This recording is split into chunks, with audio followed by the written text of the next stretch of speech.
Bonjour et merci de nous retrouver pour la Foi prise au mot, votre rendez-vous de réflexion chrétienne. Le 27 octobre prochain, le pape Benoît XVI a décidé de fêter les 25 ans de la prière pour la paix à Assise. Il réunit donc les représentants des différentes religions. Alors au moment où nous enregistrons cette émission, nous ne savons pas ce qu'il va déclarer, ni même ce qui va se passer. Mais c'est pour nous l'occasion de revenir sur le dialogue entre les religions. Où en est-on de ce dialogue? Est-il nécessaire actuellement et pourquoi? Et quelles modalités doit-il prendre? Pour répondre à ces questions, deux invités. Jean-Pierre Denis, bonjour. Bonjour. Vous êtes le directeur de la rédaction de La Vie. Et Christophe Geffroy, bonjour. Bonjour. Vous êtes le directeur de la Nef. Alors, je l'ai dit en introduction, nous enregistrons à un moment un peu antérieur à cette rencontre d'Assise et on ne sait pas ce qui va se dire. Mais on aimerait quand même un peu savoir ce que c'est que ce dialogue interreligieux et peut-être revenir un peu sur ce qui s'est passé à Assise il y a 25 ans. Alors la question, c'est qu'est-ce que vous faisiez à Assise qu'est-ce que vous faisiez au moment de ces rencontres d'Assise il y a 25 ans et qu'est-ce que ça vous avait évoqué et qu'est-ce que ça continue à vous évoquer?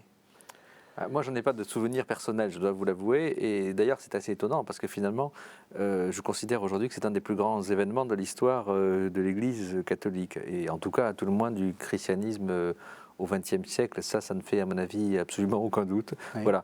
Mais j'étais trop inattentif pour y avoir accordé cette importance-là à l'époque. Je me souviens évidemment de l'événement et de ce qu'il a représenté, si vous voulez, médiatiquement, mais je n'en ai pas de souvenir personnel très fort. Mm-hmm. Eh bien, écoutez, moi, j'en ai pas un souvenir énorme non plus, dans la mesure où j'étais dans un cheminement de retour vers l'Église à ce moment-là, et la question d'Assise n'était pas ce qui me préoccupait le plus.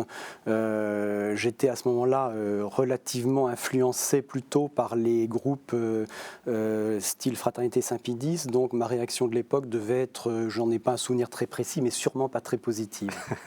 Alors maintenant, justement, qu'est-ce que vous que je vous avoue que je venais juste de passer mon bac, en réalité. Qu'est-ce que vous avez commencé, Jean-Pierre Denis, à le dire. Qu'est-ce que, pour vous, c'est l'un des événements les plus importants du XXe siècle? Il y a deux façons d'interpréter l'histoire de l'Église. C'est peut-être là que nous avons matière à discussion, je pense.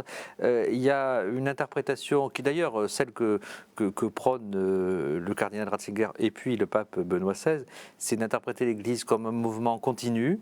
Et moi, je pense que dans cette continuité, qui est évidemment réelle et qui est la continuité même de la tradition, il y a aussi des ruptures. Mmh. Et je pense que Assise est une rupture féconde. Je pense que c'est un coup par lequel une source nouvelle a jailli dans l'histoire du christianisme. Alors bien sûr, ce n'est pas un reniement de ce qu'est l'identité chrétienne, mais je crois que c'est un vrai coup de folie au sens prophétique du terme. Il y a une vision, je pense, oui, que je qualifierais de prophétique de la part de Jean-Paul II, qui, bien qu'incité à ne surtout pas se lancer dans cette aventure, y compris par le cardinal Ratzinger, dit-on. Maintenant, il faudrait évidemment creuser, nuancer et peut-être voir ce qu'il en était de manière plus précise, a quand même voulu cette rencontre interreligieuse. Mm-hmm. Oui, Assise, nul doute sur l'importance, je ne la nierai pas. D'abord, importance en raison de l'impact médiatique qu'a eu Assise 1 en 86.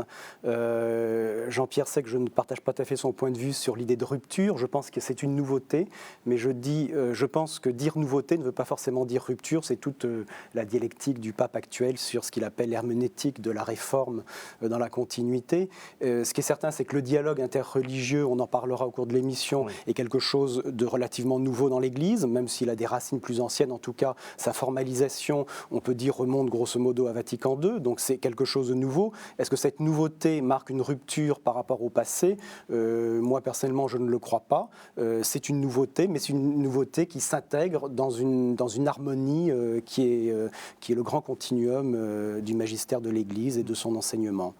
Alors, quand même, si vous me permettez, la meilleure preuve, alors vous allez dire que c'est un point de vue que je partage avec les intégristes, pourquoi pas, après tout, si les intégristes sont vent debout contre la rencontre d'Assise contre la rencontre d'Assise d'il y a 25 ans et celle qui va avoir lieu tout prochainement, c'est parce qu'ils considèrent que c'est quelque chose de totalement nouveau et qu'ils ont l'horreur de la nouveauté. Donc il y a quand même quelque chose qui a changé. Alors on peut dire que c'est plus, peut-être on peut discuter sur les mots si vous voulez, et bien évidemment il y a eu des moments de dialogue dans l'histoire de l'Église, évidemment. Il y a eu des lieux de rencontre, il y a eu des hommes de dialogue. On cite souvent le cas de François d'Assise, on pourrait parler du cardinal Nicolas de Cuse. Donc il y a quand même des précurseurs du dialogue interreligieux, il y a des lieux de dialogue ou de controverse, d'ailleurs, interreligieuse, qui ont existé. Mais ce qui me semble nouveau, c'est qu'aujourd'hui, cela fait partie de notre façon d'être catholique. C'est ça la véritable nouveauté. Ce n'est pas finalement de rencontrer les autres. De tout temps, les chrétiens ont été amenés à rencontrer les autres. En plein de lieux, ils ont été amenés à disputer de leur foi. Ce qui est nouveau, c'est qu'aujourd'hui, on en vient à penser que cela fait partie de notre identité de chrétien. Est-ce que, vous avez dit, personne n'était tout à fait d'accord. Enfin, est-ce qu'on a une idée maintenant un peu précise de ce qui s'est passé? Est-ce que c'est une initiative personnelle de Jean-Paul II, uniquement de lui? Est-ce qu'il était représentatif d'un courant? Est-ce que quelqu'un lui a conseillé? Est-ce qu'il y avait un bon ou un mauvais conseiller? Je pense que dans le cas d'Assise 1 en 86, je ne connais pas le dessous de l'histoire, mais il me paraît clair, comme l'a dit Jean-Pierre Denis, que c'est une initiative prophétique du pape Jean-Paul II. Et ça, je pense que ça me paraît quelque chose d'assez clair. Et ce qui est vrai aussi, c'est qu'il faut savoir qu'il y a eu beaucoup d'opposition au sein même de la curie romaine à l'époque, y compris d'ailleurs, on le dit, là aussi, l'histoire mériterait un jour d'être écrite avec preuve à l'appui. On le dit également du cardinal Ratzinger, mais en tout cas, il y a un certain nombre de cardinaux romains représentant l'aile plutôt conservatrice de l'Église qui se sont manifestés contre la réunion d'Assise. Et même encore aujourd'hui, d'ailleurs, je crois qu'il y a un certain nombre de membres de la curie romaine qui sont assez sceptiques sur cette réunion, sur ce type de réunion. J'ai commencé l'émission en vous demandant ce que vous en aviez pensé, parce que c'est vrai que plusieurs fois, j'ai posé des questions aux gens sur ce que c'était que cette réunion d'assises. On ne sait pas très bien. On a l'impression qu'il ne s'est pas passé grand-chose. C'est-à-dire qu'on les met tous ensemble, on fait une petite prière. Enfin, en quoi ça choque finalement? Assise 1, hein, on reviendra après sur le dialogue interreligieux, mais Assise 1, le fait que le pape convoque des gens de bonne volonté dans un lieu plutôt beau, plutôt sympathique, pour faire une petite prière pour la paix, c'est pas méchant. Non, certes, c'est pas présenté de cette façon-là, ce n'est évidemment pas méchant. Je pense que les réunions d'assises, il y a eu 3 grandes réunions à assises, enfin 2 et la 3e à venir dans quelques jours. La première, 86, il faut se remémorer le contexte de l'époque. Nous sommes encore en pleine guerre froide et on est, même si on est assez près de la chute du mur de Berlin, à ce moment-là, peu de personnes pensaient que les choses allaient se passer de cette façon-là et de façon aussi rapide. Donc il y a une véritable angoisse à l'époque pour la paix mondiale. Donc c'est la raison pour laquelle le pape convoque cette réunion. 2002, on est 1 an après le 11 septembre, donc de nouveau dans un contexte extrêmement sensible au plan international. Et aujourd'hui, avec tout ce qui s'est passé dans le monde sur le plan du terrorisme et tout, Benoît XVI a également estimé qu'il fallait reprendre, notamment à l'occasion de cet anniversaire, cette initiative pour la paix. Alors, ça c'est pour le contexte international. Pour répondre à votre question sur pourquoi cela a-t-il fait tant de bruit, mais je pense parce que le dialogue interreligieux est une question difficile où on se place sur une ligne de crête entre 2 excès. Pour simplifier, il y a l'excès qui consiste à dire, je ne dis pas que c'est le discours de Jean-Pierre Denis, mais quand on parle de rupture, c'est en tout cas ce que ça peut laisser entendre. C'est de dire, ah, enfin, on a une vision nouvelle de la religion, où on reconnaît que toutes les religions plus ou moins se valent, même si on est très attaché à la sienne. C'est loin d'être ma conviction. Je sais bien, Jean-Pierre, je sais bien. Mais je dis, c'est quand même une pente et un excès possible qu'on voit et qu'on a vu concrètement, en tout cas, se produire à l'occasion de la première réunion d'assises. Donc ça, c'est le premier excès. C'est ce que le pape, ce qu'on peut appeler le relativisme ou le syncrétisme à l'occasion d'une manifestation de ce genre. Et l'autre excès, si j'ose dire, qui est la fermeture complète où on se braque en disant que justement, à cause notamment de l'excès inverse, c'est la preuve que ce genre de réunion pour la paix va favoriser le syncrétisme et le relativisme. Donc c'est finalement une apostasie où on ne croit plus que l'Église est la voie ordinaire du salut pour les gens de bonne volonté. Donc on est entre deux excès qui s'expriment publiquement, et pour lesquels, pour les uns, les premiers que j'ai cités évidemment, vont monter assises au pinacle en disant regardez, enfin ça montre justement le changement de l'Église, et les autres, ils vont dire la même chose, mais pour s'en scandaliser en disant c'est le scandale, l'apostasie, la preuve de ce que nous disons, l'Église a renié sa foi. Il ne faut pas oublier que Monseigneur Lefebvre a toujours dit que dans sa décision de sacrer des évêques contre la volonté du pape en 88, la réunion d'Assise a eu une importance très très grande. Donc c'est un sujet compliqué, c'est un sujet complexe, et en plus un sujet sur lequel on a affaire à des excès des deux côtés qui ne simplifient pas la tâche. Si vous voulez, il faut expliquer aux gens, à côté de ces deux excès, quelle est la position, le juste équilibre et la position des papes et de l'Église sur une question pareille. Mais le parallélisme que vous tracez me semble plus théorique que pratique. Il me semble qu'il est évident, d'ailleurs ils le disent, enfin, pour les intégristes, la fraternité Saint-Pédis, il est évident que c'est Babel, c'est l'antéchrist, enfin, c'est l'abomination des abominations, les dialogues interreligieux. Je ne suis pas persuadé qu'il y ait beaucoup de gens qui s'intéressent au dialogue interreligieux, qui le pratiquent et qui soient convaincus que toutes les religions se valent. En réalité, ce n'est pas du tout l'expérience que j'ai pu faire. Je n'ai jamais rencontré de partisans du dialogue interreligieux qui me disent le dialogue interreligieux c'est bien parce que toutes nos religions sont équivalentes et donc fusionnons, embrassons-nous, etc. Personne ne dit jamais ça. En réalité, le dialogue interreligieux, ce n'est pas un dialogue théologique, parce qu'on sait très bien qu'il ne peut pas y avoir vraiment de dialogue théologique. On est là avec nos convictions. Donc c'est un dialogue pourquoi ? C'est un dialogue pour le monde, en fait, c'est un dialogue pour la paix, vous l'avez rappelé. Et au fond, je pense que les deux visions qui s'opposent, c'est pas tellement celle-là. Les deux visions qui s'opposent, j'allais dire, c'est celle de Jean-Paul II et c'est celle de Ben Laden. Et c'est une coïncidence intéressante qu'on célèbre la même année, les 10 ans du 11 septembre et les 25 ans d'Assise. Je trouve que c'est du coup assez frappant. D'ailleurs, la vision de Ben Laden, c'est quoi ? C'est que la religion est au service d'un projet politique, et ce projet, contrairement à ce qu'on croit, c'est une vision qui est d'abord et essentiellement politique. Et ce projet politique, c'est quoi ? C'est celui du choc des civilisations et de l'épuration religieuse, qui fait qu'il s'agit d'éliminer les chrétiens dans le monde dit musulman, et de pousser l'Occident à sa perte. C'est ça la vision de Ben Laden. La vision de Jean-Paul II, c'est au contraire qu'en étant chacun plus profondément ce que l'on est, eh bien, on contribuera à éviter ce choc des civilisations. Moi, je pense que c'est surtout Jean-Paul II, là où Jean-Paul II est prophétique, c'est quand il est aussi politique. C'est-à-dire, c'est une vision politique du rôle des religions au service de la société. Il me semble-t-il que c'est ça vraiment, je crois, l'axe du dialogue interreligieux. Et je suis persuadé que c'est pour ça que Benoît XVI l'a repris à son compte.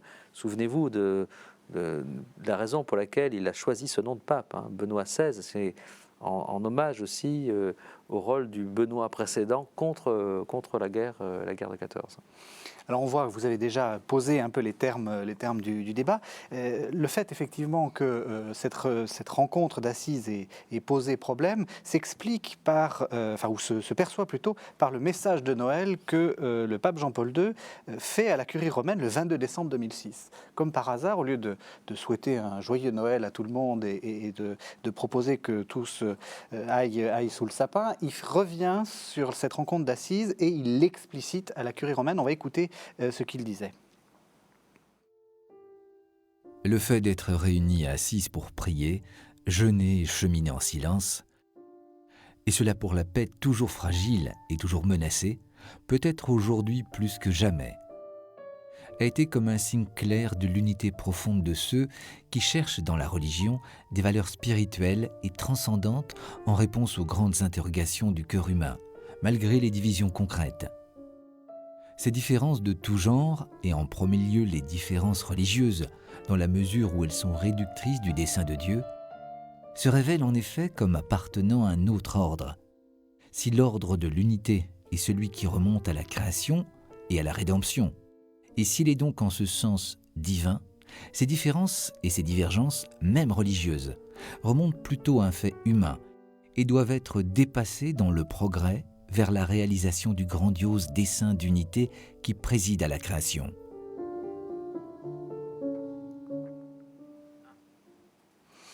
Alors, on a entendu ce que disait Jean-Paul II. J'aimerais qu'on revienne un petit peu en arrière pour parler de ce dialogue interreligieux. Alors, pourquoi est-ce que ça pose problème ? Quel est le problème théologique ou la question théologique, et peut-être même la question ecclésiologique, c'est-à-dire la question de la compréhension que chacun a de l'Église, qui fait que le fait de se parler poserait problème ? Alors le fait de se parler ne pose aucun problème, bien entendu, ou du moins ça ne pose problème qu'aux imbéciles. Ouais. Parce que même ceux qui veulent, qui n'ont en bouche que la mission et de dire qu'il faut convertir les autres, à moins d'avoir une vision complètement Ben Ladienne de la religion, on la convertit comment ? Par le témoignage de sa propre vie, par le dialogue qu'on peut avoir les gens. C'est pas avec un pistolet sur la tempe qu'on va dire aux gens convertissez-vous au christianisme. Donc le fait même du dialogue n'est pas du tout le problème. Le problème d'abord, c'est que je pense que quand on parle de dialogue interreligieux, les gens ne savent pas ce dont il s'agit. On a tendance à confondre déjà œcuménisme et dialogue interreligieux. Alors, c'est la première distinction à faire pour que ce soit clair. L'œcuménisme est un dialogue qui concerne le monde chrétien. Donc, des gens qui ont quand même une foi commune en Jésus-Christ, Fils du vrai Dieu, Fils unique, né du Père. Donc, c'est un point commun énorme. Donc, à partir de là, on peut envisager des dialogues de type théologique avec des gens qui ne sont pas très éloignés de nous. Et alors évidemment, c'est plus facile avec des orthodoxes qu'avec des protestants. Et même avec l'Église orthodoxe, aujourd'hui, beaucoup espèrent qu'un jour, une réunion pourra se faire, car le but du dialogue œcuménique, c'est de répondre à l'appel du Christ dans Saint Jean, que tous soient un comme je suis un. Et c'est un appel pressant qui fait partie, ça doit être une des obsessions, j'allais dire, de tout chrétien, en tout cas un objet de prière pour chacun d'entre nous, de retrouver l'unité qui était celle de l'Église des origines. Alors bon, il ne faut pas se faire trop d'illusions sur le fait qu'avec certains frères très séparés, des chances de succès soient possibles, mais en tout cas, le fait de se parler permet de mieux se comprendre, et ça doit se faire dans un esprit, évidemment, non pas de syncrétisme ou de relativisme, mais dans un esprit de vérité, ce qui veut dire qu'il y a des moments où on peut voir effectivement qu'il peut y avoir un hiatus insurmontable. Je l'ai dit, avec les orthodoxes, aujourd'hui, la situation est quand même relativement... on peut avoir un certain optimisme quant à une chance à vue humaine au moins de succès. Voilà donc pour l'œcuménisme. Ça concerne les chrétiens entre eux. Le dialogue interreligieux concerne les relations avec les religions non chrétiennes.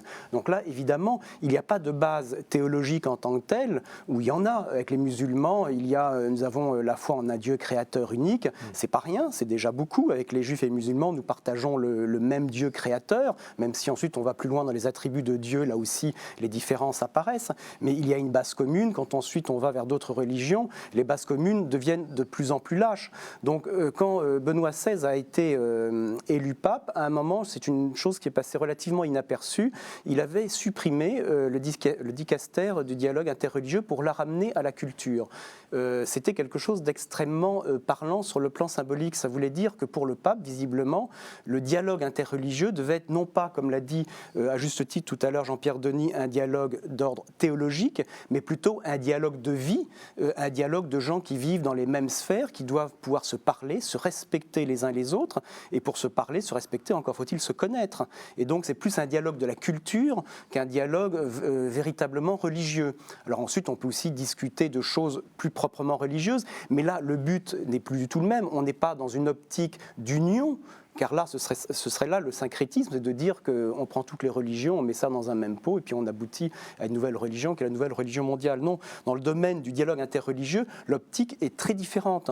On n'a pas, si vous voulez, une optique de résultat. On a une optique avant tout d'essayer de connaître les autres, de se respecter, et en même temps, à travers ce dialogue aussi, d'annoncer le Christ. Parce que ceux qui hurlent contre Assise en disant que s'il y a là du syncrétisme, du relativisme religieux, n'oublions quand même pas une chose, c'est que c'est le pape, chef de l'Église catholique, qui a convoqué toutes les religions. C'était lui qui était le chef de cette assemblée, et que dans les discours de Jean-Paul II en 86 et 2002, Jean-Paul II a annoncé Jésus-Christ. Il n'a rien renié la foi, il a bien affirmé de façon extrêmement claire qu'il n'y avait là ni syncrétisme ni relativisme, et il s'est fait le témoin, comme vicaire du Christ, de la réalité salvifique de Jésus-Christ. Donc à partir de là, je ne vois pas où il peut y avoir de problème.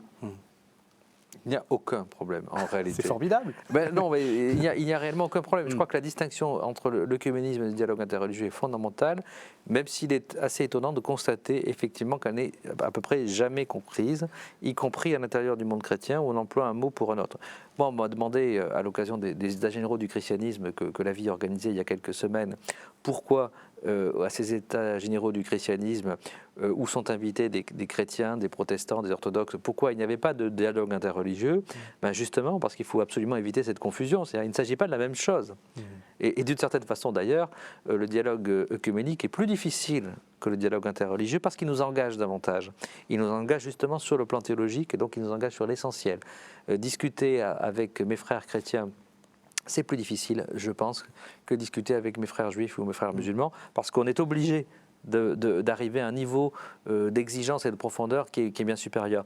Et discuter avec mes frères catholiques, c'est évidemment encore plus compliqué, parce que là, on est assez tenté de s'excommunier assez rapidement. Donc je pense que plus ce dialogue s'universalise, plus d'une certaine façon, il devient effectivement un dialogue de vie, et donc ce n'est pas qu'il soit vain, ce n'est pas qu'il n'ait aucune portée, mais évidemment, il faut surtout distinguer ces plans. Je crois que ça, c'est très important. De même qu'il faut distinguer un autre plan, c'est le fait d'engager un dialogue.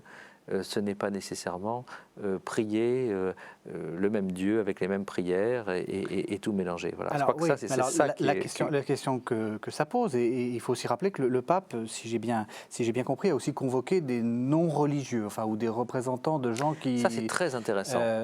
Oui. Pourquoi ? C'est très intéressant parce que c'est le sujet du moment. Et je trouve que c'est vraiment une intuition géniale. Et d'ailleurs, ça fait changer ce dialogue complètement de nature. Moi, j'ai tendance à penser que le grand défi que nous vivons en Occident, ce n'est pas, contrairement à ce que l'on croit, la présence de l'islam, le danger de l'islamisation. Le véritable défi, c'est celui d'une culture devenue complètement matérialiste, et le défi, c'est celui de la sécularisation, en réalité. C'est-à-dire, comment être chrétien dans une société qui est de moins en moins chrétienne, qui comprend de moins en moins ce que c'est que le christianisme.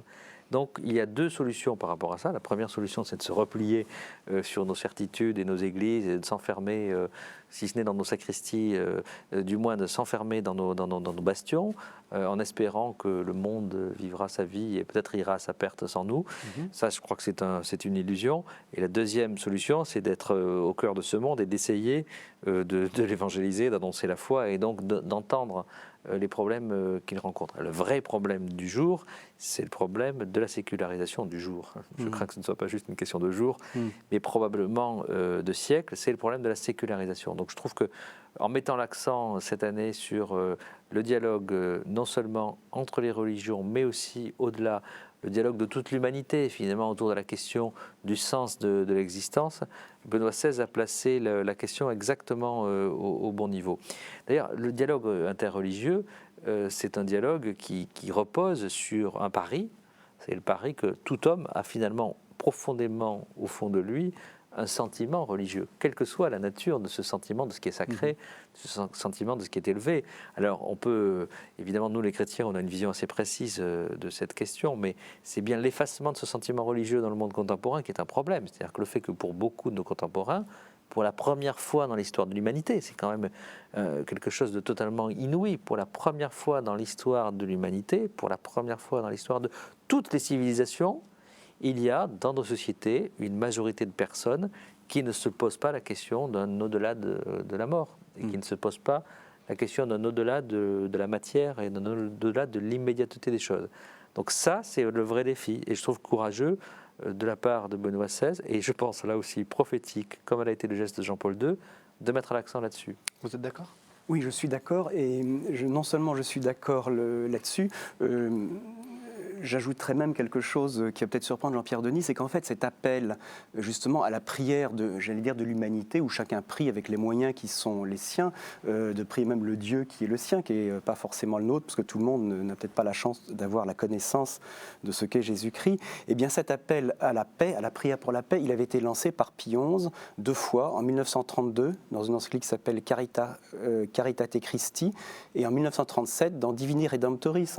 L'Europe à ce moment-là était était au bord du gouffre, peu avant la Seconde Guerre mondiale. Alors bien sûr, Pie XI n'a pas réuni tout le monde autour de quelques églises comme Jean-Paul II à Assise, mais il avait lancé un appel extrêmement fort en appelant toutes les âmes de bonne volonté, et il appelait donc les religions non chrétiennes, les hommes des religions non chrétiennes, à prier pour la paix. Donc c'est intéressant, ça c'est une chose qu'on ne dit pas et qui est peu connue, mais ces deux textes, il y a deux petits paragraphes extrêmement beaux, là je ne les ai pas ici, ce serait dommage, il aurait presque fallu les lire à l'antenne, pour montrer que ce souci de la paix et d'appeler justement toutes les âmes de bonne volonté à prier pour la paix, c'est quelque chose qui de ce point de vue-là n'est pas tout à fait nouveau, même si ensuite Jean-Paul II finalement n'a fait que rendre visible ce que Pie XI avait appelé d'une façon invisible, où il avait appelé toutes les âmes de bonne volonté à prier pour la paix. Donc effectivement, je pense que c'est quelque chose de très très important et qu'il n'y a pas, il n'y a pas de reniement de la foi à appeler quelqu'un qui n'a pas la foi et qui ne connaît pas,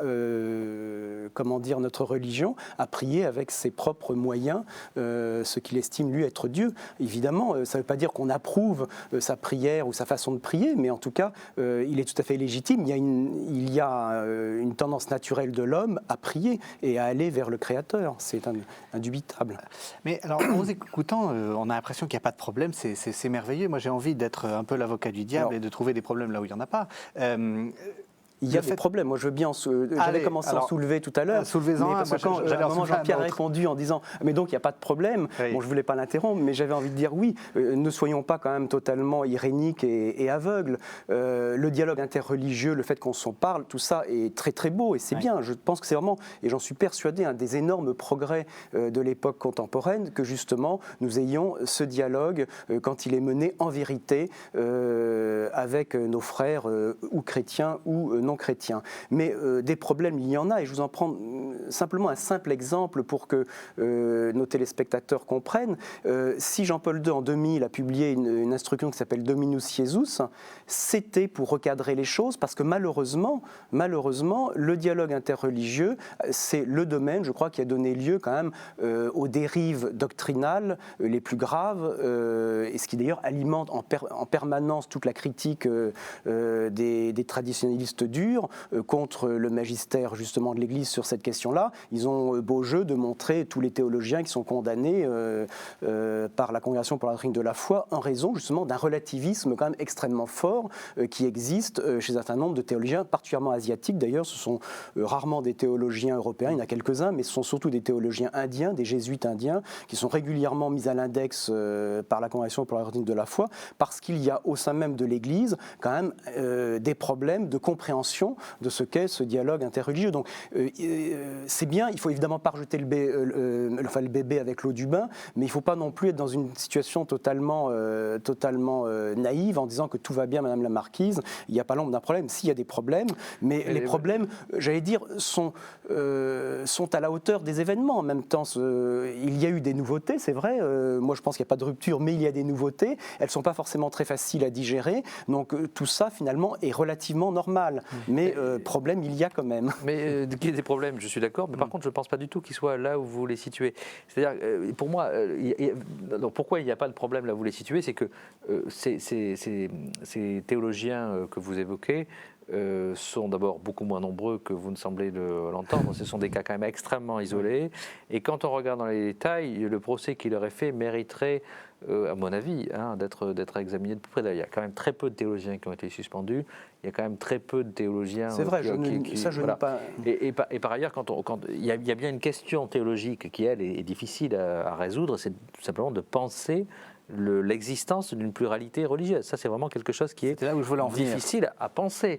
Et donc, forcément, il y a une recherche qui est en train de se faire. Oui. Et je pense aux mésaventures d'un jésuite comme le père Dupuis, qui a eu effectivement des ennuis avec Rome dans son travail sur le dialogue interreligieux.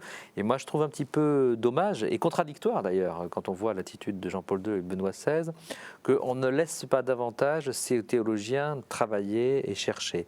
Il y a un besoin, je crois, dans l'Église, d'une recherche théologique libre, qui prend son temps pour penser, on a du mal à penser ce dialogue interreligieux de manière plus approfondie. Il nous faudra probablement du temps, donc il est important que les théologiens travaillent, et avant de les censurer, je pense qu'il faut les laisser avancer, les laisser travailler et continuer leur réflexion, qui consiste à penser finalement ce pluralisme de fait des religions dans l'expérience humaine. Par contre, je pense qu'il y a des problèmes, mais les problèmes, ils sont des problèmes beaucoup plus concrets, c'est des problèmes de coexistence. Voilà, on a appris récemment, il y a quelques semaines, les troubles qui ont repris en Égypte avec les Coptes qui sont partis par dizaines de milliers d'Égypte. Donc il y a des problèmes de cohabitation. Ça, c'est des problèmes. Quelle est la présence des chrétiens dans le monde, dit monde musulman? Voilà. Ça, c'est un vrai problème, parce que le dialogue interreligieux, sans les chrétiens, il n'y a pas de dialogue interreligieux. Il n'y a plus de dialogue. Les chrétiens sont les porteurs de cette diversité à l'échelle de toute la planète. Donc voilà, mon souci, il est plutôt là, et je dirais, laissons les théologiens travailler.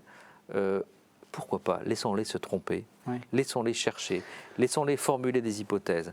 Mais par contre, soucions-nous réellement de la vie des chrétiens dans les pays où ils sont persécutés. Voilà, c'est là que se situerait la difficulté. Je suis d'accord, mais par provision, parce qu'en attendant qu'ils aient fini de...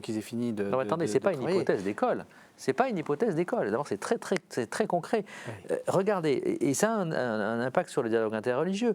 Le Vatican a un interlocuteur naturel, c'est l'université d'Al-Azhar au Caire, qui est donnée comme la plus haute instance du monde sunnite.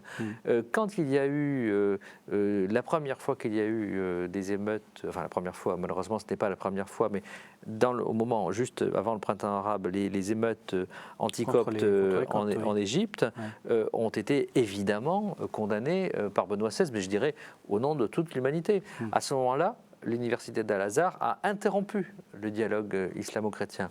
Donc on voit bien que ce qui menace aujourd'hui le dialogue, ce n'est pas la théologie, c'est plutôt, je dirais, la politique, encore une fois, c'est-à-dire la vie même des chrétiens dans ces pays en difficulté. Parce que oui, c'est aussi une des questions que je voulais poser, parce que finalement, bon, tous ces gens se rencontrent, c'est très bien, mais de quoi on parle? Parce que vous avez dit, de toute façon, on ne fera pas l'unité. Vous dites, bon, on va laisser les théologiens travailler. Qu'est-ce qu'on fait en attendant? Enfin, concrètement, de quoi on parle? C'est là que le mot dialogue est peut-être inapproprié. Je crois que ce n'est pas tellement un dialogue, c'est une rencontre. Il vaudrait mieux parler de rencontres interreligieuses. Et c'est ce que fait d'ailleurs la communauté de Sant'Egidio, communauté d'origine italienne, très engagée dans ce dialogue et qui a organisé chaque année, à la suite de la première rencontre d'Assise, une rencontre interreligieuse.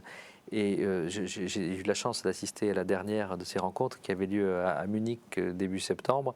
Et ce qui se passe là, ce sont d'abord des liens d'amitié, ce sont d'abord des échanges informels, et ce sont d'abord donc des rencontres de personne à personne. Quel peut être l'impact de ces rencontres? Dieu seul le sait. Mais le fait qu'elles aient lieu ne peut pas être mauvais en soi. Je pense que le fait que ces rencontres aient lieu permet quand même d'éviter, autant que faire se peut, que les tensions politiques que j'évoquais ne prennent le dessus. Et malgré tout, avec l'université d'Al-Azhar, une forme de relations continue à opérer malgré les déclarations tonitruantes que les autorités égyptiennes croient bon de faire dès qu'il y a un problème dans leur pays. Vous êtes d'accord? C'est bien qu'on se rencontre? Je ne suis pas tout à fait... Enfin oui, là-dessus, sur le dernier point, je suis d'accord. Là où je ne suis pas tout à fait d'accord, c'est dans la présentation de cette distinction que nous a fait Jean-Pierre Denis tout à l'heure, parce que le problème, par exemple, de la cohabitation entre coptes et musulmans en Égypte ne relève pas, entre guillemets, du dialogue interreligieux. C'est un problème politique. On est tout simplement dans un problème de simple liberté et de liberté religieuse et d'acceptation simplement de l'existence d'une communauté importante sur un territoire ou dans une nation qui est l'Égypte. C'est un problème qui est autre, qui est vraiment un problème politique extrêmement grave et qui n'est pas directement, même s'il y a des ponts par ailleurs, mais qui n'est pas directement lié au problème du dialogue interreligieux. Le dialogue interreligieux, évidemment, peut favoriser ensuite des ponts, mais là, il y a un problème beaucoup plus grave, qui est un problème politique, simplement de la survie des chrétiens dans des régimes qui, aujourd'hui, oppriment les minorités chrétiennes dans la plupart, malheureusement, des pays musulmans. C'est un problème, je pense qu'il ne faut pas mélanger les choses, parce qu'on risque déjà qu'elles sont assez compliquées. Si en plus on mélange problèmes politiques de cohabitation et problèmes de dialogue interreligieux, je pense pas que ça contribuera à éclaircir le... Il s'agit bien d'un dialogue pour la paix. C'est une Oui, bien prière sûr. pour la paix. C'est vrai. C'est bien l'enjeu Mais, et bien attendez, l'enjeu. le dialogue non, là aussi, permettez-moi de distinguer. Assise est une réunion de prière pour la paix. Mais le dialogue interreligieux n'a pas pour objectif unique et premier la paix. C'est d'abord une rencontre entre des personnes de religions différentes qui apprennent à se connaître, à approfondir leur propre religion pour mieux la présenter aux autres. Alors évidemment, je pense que tous les gens qui se rencontrent dans ce cadre-là prient pour la paix et souhaitent la paix, mais Assise est quand même une chose à part dans le dialogue interreligieux. On ne peut pas prendre Assise comme l'archétype de ce qu'est le dialogue interreligieux. C'est vraiment quelque chose d'à part, Assise. Moi, j'aurais tendance à penser que si. Assise, c'est le socle même de ce Moi, je ne pense pas. Je pense que vous aviez tout à l'heure employé le terme de geste prophétique de Jean-Paul II. J'adhérerais assez à cette vision des choses, même si moi je ne suis pas un inconditionnel d'Assise. Je pense qu'il y a une dimension prophétique dans cette réunion, incontestablement, mais je pense qu'Assise, on ne peut pas identifier Assise au dialogue interreligieux, même si c'est un événement important du dialogue interreligieux, bien sûr, mais le dialogue interreligieux existait avant Assise, il continue d'exister après, et il a ses propres structures, ses propres... il a son propre mouvement. Alors ensuite, que Assise puisse contribuer à faire accélérer le mouvement, j'avoue que personnellement, je n'y crois pas beaucoup, mais que c'est un impact mondial important, oui. Mais alors, du coup, je repose ma question. De quoi on parle? Si ce n'est pas pour faire la paix, de quoi on parle dans cette... Parce que vous avez dit se connaître. Il y a des universitaires qui font très bien le boulot. Certes, mais dans les instances de dialogue, par exemple, il y a des instances officielles de dialogue entre catholiques et musulmans.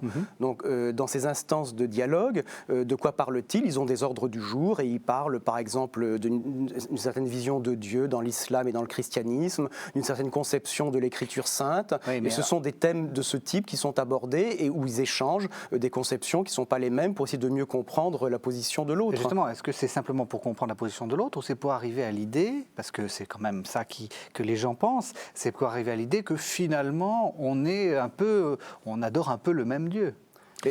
Mais attendez, votre question de quoi on parle, oui. Le but n'est pas d'arriver à une motion de synthèse dans un congrès, par exemple, du Parti socialiste ou à une réunion du Conseil de sécurité à l'ONU, à un autre niveau, de parvenir à une déclaration qui engage le moins de choses possible et satisfait tout le monde. C'est pas du tout ça. Quand je vous parle, c'est parce que d'abord j'ai plaisir à vous parler. Je suis heureux de vous rencontrer de personne à personne. C'est ça d'abord la base même du dialogue. Enfin, on a une conception du dialogue qui vise peut-être un peu trop à instrumentaliser l'autre en disant soit je vais le convaincre ou on va négocier. Enfin, il ne s'agit pas de ça. Il ne s'agit pas d'une négociation interreligieuse. Il ne s'agit pas d'une motion de synthèse. Il s'agit d'abord d'une rencontre. Et je crois que le fait que cette rencontre est bon en soi et me semble nouveau en soi. Justement, peut-être, il est peut-être bon qu'on n'en attende rien. C'est-à-dire que c'est quelque chose de gratuit dans ce geste-là. Moi, je trouve qu'on est dans un monde dans lequel on a toujours tendance à faire des calculs, à attendre quelque chose en retour. Ben, c'est quelque chose de ce dialogue-là, il est gratuit. Et cette gratuité-là, dans le monde dans lequel on vit, elle a quelque chose de tout à fait provocateur, mais dans le bon sens du terme. Elle provoque l'humanité à la réflexion, de voir que se réunissent à Assise des bouddhistes, des chrétiens, des juifs, des musulmans, des animistes, pour le plaisir de se rencontrer. Eh bien, pourquoi pas? Pour le plaisir de se rencontrer, ben, c'est quelque chose de fort. C'est quelque chose de fort, ou alors c'est qu'on ne croit pas au symbole. C'est-à-dire, il y a ça a la force de la symbolique. Oui, mais en même temps, vous savez bien que lorsque vous faites un dialogue, moi aussi j'ai plaisir à ce que vous soyez là. C'est très heureux. Mais parce que je vous estime, et réciproquement, vous voyez ce que je veux dire? C'est-à-dire qu'on se donne, parce qu'on a plaisir à se rencontrer, c'est qu'on donne à l'autre une valeur importante. Oui. Et je pense que dans tous les gens qui critiquent Assise, c'est le fait de dire que le pape, implicitement, de facto, reconnaît l'existence de religions et donc reconnaît que les autres membres des religions sont des interlocuteurs valables. Oui, en effet. Donc le pape se voit reprocher de reconnaître le réel, ça c'est la première chose. Donc les religions existent. Oui. Mais je pense que même si le pape l'avait nié, on s'en serait aperçu. Il y a d'autres religions dans le monde. On peut considérer qu'elles ne sont pas de même nature que la nôtre, sans doute. Mais il y a de fait d'autres religions. Et puis, effectivement, vous avez lâché le mot, il y a une marque d'estime. Oui, effectivement, reconnaître l'autre, lui dire son estime, ça ne veut pas dire qu'on est d'accord avec tout, mais ça veut dire qu'on reconnaît son humanité, on reconnaît la profondeur de sa recherche, on reconnaît déjà un certain nombre de choses qui sont notre humanité commune. Être choqué par ça, c'est choquant. Et surtout que dans une rencontre, quelle qu'elle soit, on discute ensemble. Bon, qu'est-ce qu'on essaie de faire en discutant? On essaie d'éclairer les téléspectateurs et aussi de les convaincre que le point de vue qu'on défend est le point de vue juste. Donc, quand nous discutons ensemble, nous avons des points d'accord, des points de désaccord. Donc, le but de l'échange est aussi d'essayer de convaincre mon interlocuteur que si j'utilise des arguments, j'ai raison de les utiliser et que peut-être ces arguments vont le faire réfléchir et peut-être même l'amener à ma position. Donc, dans la question de la rencontre, il ne faut pas non plus occulter cette dimension. Elle est importante parce qu'on a l'impression que quand on dit que l'on veut essayer de convaincre quelqu'un, on y met de la violence derrière, mais pas du tout. Je veux dire, heureusement d'ailleurs, les esprits évoluent aussi dans les échanges, simplement parce qu'on est capable d'écouter en raison une argumentation qui est développée. Donc l'intérêt de tout le dialogue qui a été mis en place après Vatican II, c'est aussi un témoignage de la foi. Il ne faut quand même pas non plus évincer cette dimension importante. Le but dans une rencontre, c'est pas évidemment de convertir l'autre en disant « Allez, on va faire une rencontre, je fais un calcul ». Moi, cette dimension de gratuité, Jean-Pierre Duny a raison, elle est très importante, parce que d'abord, le christianisme, il y a un missionnaire, s'il n'a pas une dimension de la gratuité de ce qu'il fait, et s'il y va comme un commercial avec un cahier des charges en disant « Voilà, il me faut tant de conversions et tout ça », il n'a rien compris. D'abord, ce n'est pas nous qui convertissons, c'est Dieu. Nous ne sommes que ces pauvres instruments. Donc, mais on ne peut pas non plus occulter cette dimension de la foi, du témoignage de la foi. Dans toute rencontre, un catholique, où qu'il soit, témoigne de la foi. Absolument. Nous parlons devant une antenne. Moi, à mon tout petit niveau, j'essaie de témoigner de la foi qui est en moi, de la foi en Jésus-Christ. Et je pense que les représentants de l'Église catholique, quand ils dialoguent avec des représentants musulmans ou de n'importe quelle autre religion, sont les témoins de Jésus-Christ auprès de leurs interlocuteurs. Et ça, c'est quand même une chose merveilleuse. Il vaut mieux ça que de se tirer dessus derrière des tranchées. Absolument. Et d'ailleurs, si vous me permettez de vous raconter une anecdote, je dirais que c'est un musulman qui m'a permis de comprendre ça. Et je pense que nous avons besoin de l'autre, nous avons besoin, le dialogue interreligieux, nous en avons besoin parce que c'est une invitation à être nous-mêmes. Je vous parlais d'un musulman, un chauffeur de taxi. Je prenais un taxi, ce chauffeur de taxi me demande quelle est ma profession. Je lui dis que je suis journaliste. Je ne peux pas dire que c'est suscité son enthousiasme chez lui, à mon plus grand dépit, bien évidemment. Hélas. À la suite de quoi, il m'a demandé dans quel journal je travaillais. Je lui ai expliqué que je dirigeais un journal chrétien. Et là, j'ai vu que son regard commençait à changer. Ce n'était pas encore complètement un sourire, mais il y avait quelque chose qui était peut-être déjà de l'ordre du sourire. Mais il m'a dit, mais bien entendu, vous n'êtes pas croyant. Et je lui ai dit, mais si, je suis catholique et pratiquant. Et là, il m'a dit, enfin, j'ai rencontré un chrétien qui croit en Dieu. Je croyais que vous tous, en Occident, il ne devait pas être là depuis très longtemps sans doute, il devait arriver depuis très peu, il m'a dit, je croyais que vous tous, en Occident, vous n'aviez qu'une religion, c'était celle de l'argent. Mais à partir de cette réflexion d'un chauffeur de taxi, je me suis dit, mais je suis appelé, comme catholique, à être davantage catholique et à dire plus clairement ce que je crois. Donc pour moi, c'était une rencontre extrêmement importante. Et je suis sûr que pour beaucoup d'entre nous, la rencontre avec l'autre, ce n'est pas seulement une menace, c'est aussi une invitation à être soi-même. Et si nous voyons la présence de l'autre et le dialogue interreligieux comme une invitation à être plus profondément ce que nous sommes, mais on va faire des bonds en avant spectaculaires dans l'annonce de l'Évangile et dans le témoignage de notre foi. Alors on va faire une deuxième pause et on va entendre cette fois-ci Benoît XVI qui annonce dans son Angélus du 1er janvier 2011 cette fameuse rencontre d'Assise, et donc on va essayer de voir dans quel esprit il l'annonce. Chers frères et sœurs, dans le message d'aujourd'hui pour la Journée mondiale de la paix, j'ai souligné la manière dont les grandes religions peuvent constituer un facteur important d'unité et de paix pour la famille humaine. Et j'ai rappelé à cette occasion qu'en cette année 2011, l'on fêtera le 25e anniversaire de la Journée mondiale de prière pour la paix que le vénérable Jean-Paul II convoqua à Assise en 1986.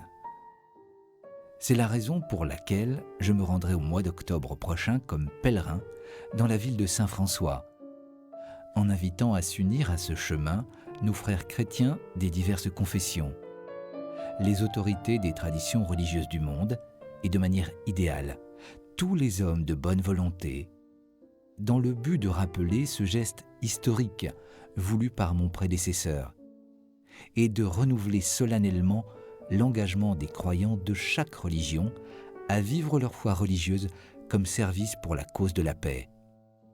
Celui qui est en chemin vers Dieu ne peut pas ne pas transmettre la paix.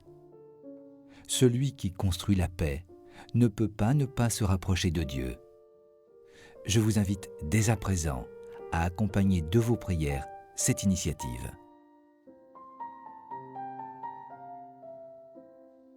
Alors on a entendu, hein, le pape, il fait un rapport très net entre Assise et la paix. Il oriente vraiment son but, c'est vraiment de souligner la paix dans cette rencontre. Est-ce que vous croyez que les religions, la paix, ça soit comment dire, dans leurs possibilités? Est-ce qu'il ne vaudrait mieux pas faire une rencontre à l'ONU, essayer de convaincre certains grands organismes internationaux? Est-ce que ce n'est pas un peu de l'incantation? Vous avez vu souvent la paix conclue par des rencontres à l'ONU? À l'ONU? Oh non, ne m'attaquez pas comme ça. Vous voyez ce que je veux dire? Non, mais, ou faire pression, ou utiliser tous les moyens qu'on a. L'un n'empêche pas l'autre, de toute manière. C'est pas ou. On peut faire et. Ouais. Donc ce qui est clair, c'est que les religions ont quand même une certaine influence. Et en appeler au sens religieux de l'homme pour la paix me semble quelque chose de tout à fait légitime. Parce que c'est vrai enfin nous, évidemment, ça nous paraît évident pour nous chrétiens, parce que le christianisme est tellement, je dirais, par l'image même du Christ, nous sommes tellement enracinés dans cette vision d'un homme qui est venu apporter, bien que dans l'Évangile dit « je suis venu apporter un glaive sur la terre », mais bon, il faut le replacer dans le contexte de l'Évangile. C'est le christianisme d'abord caractérisé plus que par la paix, par un mot plus important qui est l'amour. C'est la religion quand même de l'amour. Donc à partir de là, pour nous chrétiens, il est évident que tuer pour la religion est une chose qui nous semble inconcevable. Oui, non, mais ce que je voulais dire, c'est qu'on accuse bien souvent les religions d'être des fauteurs de guerre, alors que les motifs sont souvent quand même annexes. C'est-à-dire que la religion sert de prétexte, c'est ce que vous disiez. La religion a été dans le passé parfois motif de guerre, mais d'une certaine façon, je vais être très provoquant, mais pourquoi ne serait-il pas légitime de se battre pour la religion plutôt que pour un territoire, pour une race ou autre chose? Je veux dire, dans la mesure où la religion est ce qui est de plus profond en l'homme, on peut comprendre, évidemment je ne le justifie pas, mais on peut comprendre qu'on ait envie de se battre pour ce qui nous semble le plus important sur Terre. La réponse, elle est simple, c'est qu'en se battant pour la religion, on se bat contre la religion, dans le sens où on se bat contre le message profond de la religion. Donc on ne peut pas se battre pour oui, mais parce que religion. Nous avons cette vision de la religion. Mais regardez, prenez le cas évidemment auquel tout le monde pense de l'islam. Le problème de l'islam aujourd'hui, c'est que tant qu'il n'y aura pas eu une réinterprétation du Coran, les plus fondamentalistes des musulmans s'appuient sur des sourates du Coran qui sont des sourates violentes. On ne peut pas le nier.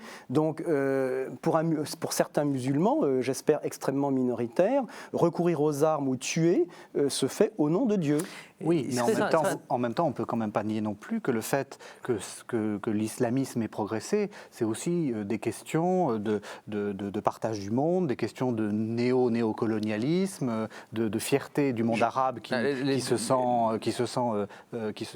Oui, pardon. Les deux choses sont vraies, c'est-à-dire que de fait, c'est d'ailleurs, on en a très peu parlé, mais là-dessus, il y a un vrai problème, c'est qu'il est possible que nous n'ayons pas tous la même conception du dialogue interreligieux, c'est-à-dire que les chrétiens aient une certaine conception, à supposer qu'ils soient d'accord entre eux, que les chrétiens aient une certaine conception du dialogue interreligieux et que les musulmans, à supposer qu'ils soient d'accord entre eux, aient une autre vision de ce dialogue. Donc ça, c'est une chose.